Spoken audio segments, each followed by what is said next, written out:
Hey, Jorge. Hey everyone, welcome to the roundtable. Please Hola, hola. remember to remain on mute unless you're called on and introduce yourself before you ask your first question. Please, no follow-up questions. Osvaldo, you can take the first question. Hola Jorge, Hola Osvaldo, un gusto. igualmente soy de Radio Cooperativa de Chile y mi primera pregunta tiene que ver con una declaración que tú hiciste hace un tiempo que comparaste a Maya y los tres con El Señor de los Anillos, pero divertida, pero chistosa. Y quería preguntarte por esa comparación, ¿de dónde surge esta inspiración para hacer esta historia? ¿Por qué te centraste en El Señor de los Anillos? ¿Por qué fue una referencia también para ti esta saga? Bueno, número uno, la idea de hacer 3 películas al mismo tiempo, a mí me inspiró muchísimo. Maya, a la hora de tener la idea, esa era la idea, 3 películas seguidas. Pero ningún estudio de animación me quería dejar hacerlo. Y también la idea de un mundo de fantasía inspirado en las mitologías de Europa. Yo dije, no, pues yo me quiero inspirar en las mitologías de Mesoamérica, pero también incluir el Caribe, a los incas, invitar una historia donde podríamos meter más gente. Y bueno, en esa época que se hizo El Señor de los Anillos, Peter Jackson estaba más gordito y yo estoy gordito. Entonces yo decía, yo soy el Peter Jackson mexicano. Gracias. Sebastian, you can take the next question. Yes, hola, Jorge. Soy Sebastián Medina de Red Gold. Te quería preguntar sobre el diseño de la producción, porque el otro día dijiste que te habías demorado como 3 años más o menos en desarrollar toda la idea, y quería preguntarte cómo fue todo el proceso creativo para el diseño de producción, que es tan detallista y tiene tantas texturas, tantas formas y colores.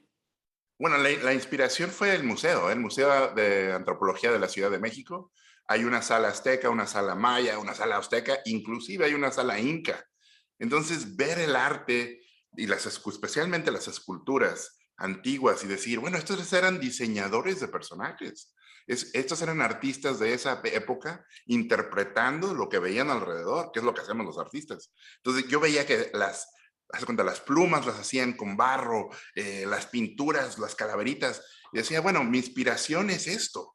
No, yo no soy un documental, no soy un historiador, pero soy un artista. Entonces, así como ellos interpretaron esa época y así como pintores como Frida Kahlo y Diego Rivera interpretaron esa época, ahora yo como cineasta quiero interpretar con mucho respeto y mucho estudio, pero una versión de fantasía de estos mundos. Gracias. Paulo, you can take the next question. Hola Jorge, mi nombre es Paulo de la Tercera. Existe la idea de que las series de animación tienen un componente visual más simple, obviamente por la tradición de antiguas series en donde se repetían pequeños elementos de animación, los clásicos de Hanna-Barbera, pero aquí en Maya y los tres tiene una apariencia visual que a mí me sorprendió porque parece a la altura de las películas. ¿Eso se relaciona con tu idea de hacer una trilogía? ¿Cómo fue el trabajo de llevar a cabo un nivel de animación tan detallado? Bueno, desde el principio tuve suerte y hice una serie animada que se llamaba El Tigre con mi esposa Sandra.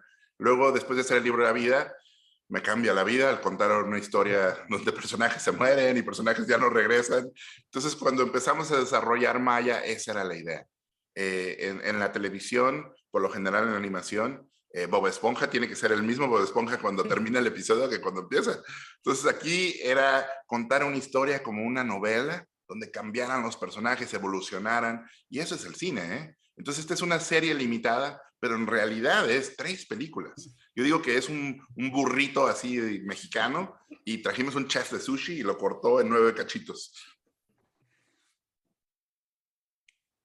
And next, we're going back to Osvaldo.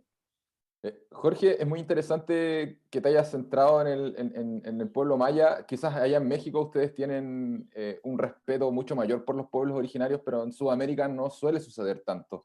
Y quería preguntarte qué tanta falta hace contar este tipo de historias, porque me hace mucho sentido esto de la fantasía medieval europea, que era El Señor de los Anillos. Tú quisiste hacer lo mismo, pero con las fantasías de acá mismo. ¿Cuánto crees tú que hace falta contar este tipo de historias centradas en los pueblos nativos de América, que son tan importantes y que tienen tantos conocimientos también?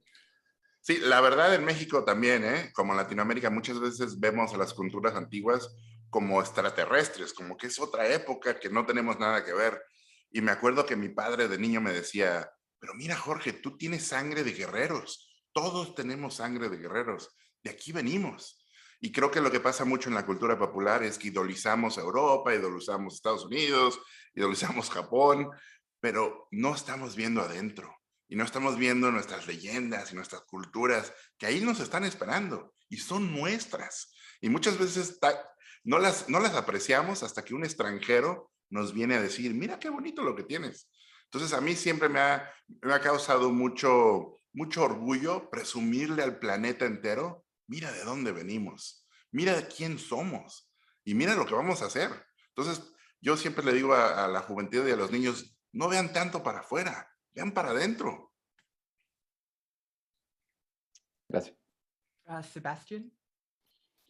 Sí, Jorge, quería preguntarte también, porque, a propósito que terminé la serie anoche y vi referencia, no sé, a Matrix, a los Power Rangers, a Tiburón, también hay muchas referencias. ¿Cuándo dijiste cuál es el límite? Porque uno dice, tiende como a engolosinarse con esto, ¿cierto? Entonces, ¿cuál es el límite? ¿Hasta cuánto puedo referenciar y cuánto mío, para que no se pierda la originalidad de mi creación?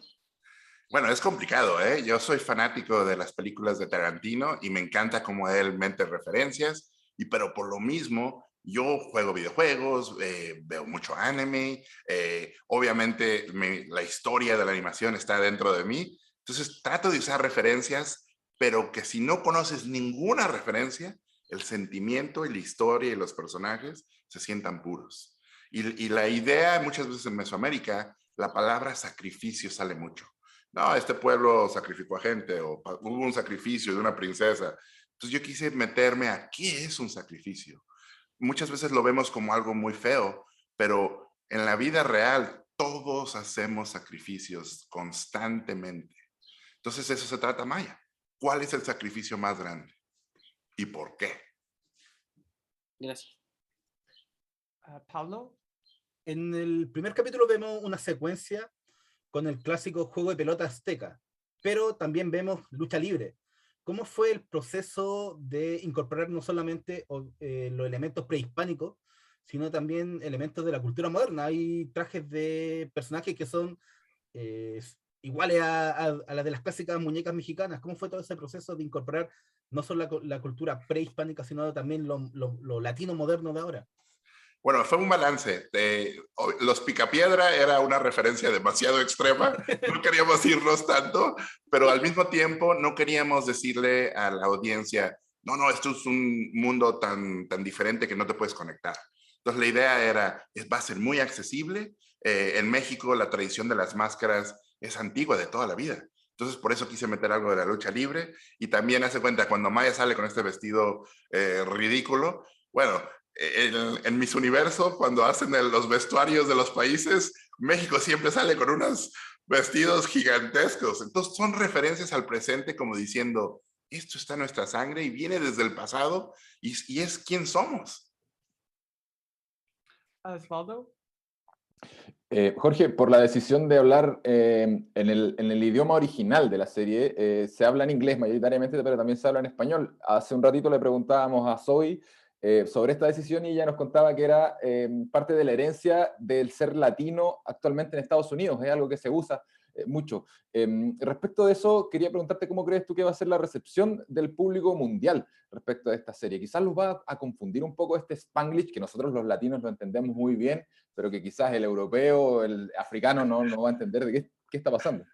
Bueno, lo genial es que cada país va a estar en su lenguaje original, obviamente en Japón, en japonés, en Corea, en coreano, y el slang, la idea es meter slang local. Entonces estamos metiendo una mezcolanza. La idea de la versión en inglés es lo que hacemos los hispanos en Estados Unidos, que tú hablas inglés, pero le metes el sazón y los sabores de tu país. Entonces, eso te hace te hace parte del conjunto, pero también le informas a la gente que eres de otro lugar. Y así como un mexicano del sur habla con un mexicano del norte y hablan casi diferente, esa fue la idea. Y más que nada, esta idea de Maya es que sale de su pueblo y conoce a gente de otras partes de Latinoamérica y se hace más fuerte. ¿Qué es lo que me pasó a mí? Yo me salí de México, me vine a estudiar acá y conocí chilenos, argentinos, uruguayos, peruanos en la escuela. Por primera vez tuve contacto con artistas de Latinoamérica. Entonces, para mí, de eso se trata Maya. Cuando te sales de tu país y conoces gente de otros lados, te das cuenta que eres más fuerte. Unfortunately, you guys, that's all the time we have for the roundtable today, but thank you all so much for coming. Please say your goodbyes and exit the Zoom room. Gracias, Jorge. Un abrazo de luchador para todos. Abrazo. Que te vaya muy bien. Chao. Gracias, Jorge, que estés bien. JPI, let's cut. El guiño